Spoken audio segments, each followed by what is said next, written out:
తాకట్లో ఉన్న మీ బంగారాన్ని విడిపించి ఆ రోజు ఆన్లైన్ రేటుకి కొంటాం. Sharma gold company. తల్లిని హత్య చేసి బాబుని చేరతీశాడు. తన తల్లిని చంపిన కసాయితోనే ఆ చిన్నారి వారం రోజులు గడిపాడు. తనను ఆడిస్తున్న వ్యక్తే తనకు తల్లి ప్రేమను దూరం చేశాడని తెలియక ఆ చిన్నారి హంతకుడి భుజంపై ఊగిసలాడాడు. అతడు కొనిచ్చిన బొమ్మలతో ఆడుకుంటూ ఆనందపడ్డాడు. కరీంనగర్ జిల్లా గంగాధర మండలం కొండన్నపల్లి శివారులో గత నెల జరిగిన మమత హత్య కేసులో విస్తుపోయే నిజాలు బయటకొస్తున్నాయి.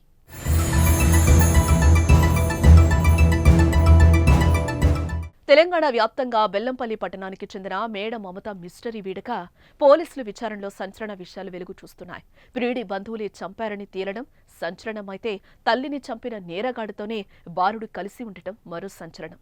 గత నెల 27న మంచిర్యాల నుంచి కుమారుడితో కలిసి కారులో బయలుదేరిన మమత కరీంనగర్ జిల్లా గంగాధర మండలం కొండన్నపల్లి శివారులో విగత జీవిగా కనిపించింది. కానీ 4 ఏళ్ల కుమారుడి జాడ తెలియలేదు.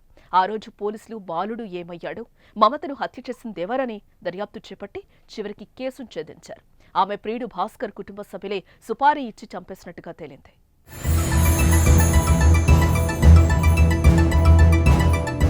ప్రేమ వివాహం చేసుకుని విడిపోయినా మమత భాస్కర్ అనే వ్యక్తితో కొంతకాలంగా సంబంధం ఏర్పరచుకుని ఉంటుంది.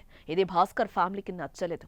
సంపాదనంతా ఆమెకే ఇచ్చేస్తున్నాడని ఆగ్రహంతో ఆమెను చంపేయడానికి స్కెచ్ వేసి సుపారీ కిల్లర్ అయిన కళ్యాణ్కు ఆ పని అప్పగించి 5 లక్షలకు బేరం కుదుర్చుకున్నారు. ఈ నేపథ్యంలో మమతను ఫోన్ చాటింగ్ ద్వారా ట్యాప్ చేశాడు. సుపారీలో భాగంగా అడ్వాన్స్గా ఇచ్చిన 60,000 ఖర్చు చేస్తూ మమతకు దగ్గరయ్యాడు. జనవరి 25న సెల్ఫ్ డ్రైవింగ్ కారు కిరాయి తీసుకుని మమతను ఆమె కుమారుణ్ణి మంచిర్యాలలో ఎక్కించుకున్నాడు. రాత్రి వరకు తిప్పుతూ మమతను కత్తితో పొడిచి నైలాన్ తాడుతో గొంతు బిగించి హత్య చేశాడు. నర్మదా ఆమె కుటుంబ సభ్యులకు మృతదేహం చూపించి 4 లక్షలు తీసుకుని అదే రోజు రాత్రి కారులో బయలుదేరాడు.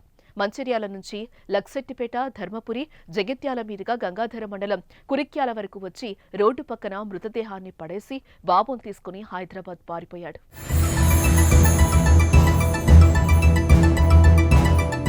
తల్లిని చంపిన కళ్యాణ్ బాలుడిపై మాత్రం తన ప్రేమను చూపెట్టాడు. హత్య జరిగిన తర్వాత కొద్దిసేపు మృతదేహం కారులోనే ఉండడంతో మధ్యలో హంతకుణ్ణి బాలుడు అమ్మ కావాలని అడిగితే పడుకుందని సమాధానమిచ్చాడు. బాబు నిద్రపోయిన సమయంలో మృతదేహాన్ని పడేసి కారుతో వెళ్లిపోయాడు. అమ్మ కోసం ఏడవకుండా ఉండేందుకు చాక్లెట్లు కొనిస్తూ మాటలు ఆటలతో మురిపించాడు. హైదరాబాద్లోని సినీ ప్లానెట్ సహా పలు చోట్ల పిల్లాన్ని తిప్పాడు. కార్ రేసింగ్ సహా బొమ్మలతో ఆటలాడించాడు. కొత్త దుస్తులు కొన్నాడు. తినడానికి ఏది కావాలంటే అది కొనిచ్చాడు. పాపం తన తల్లిని చంపిన హంతకుడని తెలియక ఆ చిన్నారి కళ్యాణ్తో సరదాగా గడిపాడు. అతడి భుజమెక్కి ఆటలాడాడు.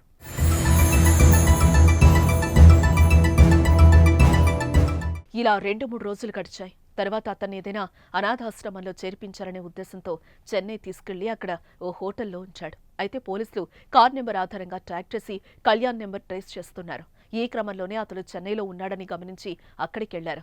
అక్కడ హోటల్ గదిలో ఉన్న బాలుని రక్షించారు. అయితే కళ్యాణ్ మాత్రం పోలీసుల కళ్లు కప్పి అక్కడి నుంచి పారిపోయాడు. దీంతో బాబును తీసుకొచ్చి ఈ నెల 3న బాబును నానమ్మ, తాతయ్య సంబంధికులకు పోలీసులు అప్పగించారు. పరారీలో ఉన్న కళ్యాణ్ కోసం గాలించి 2 రోజుల క్రితం పట్టుకున్నారు.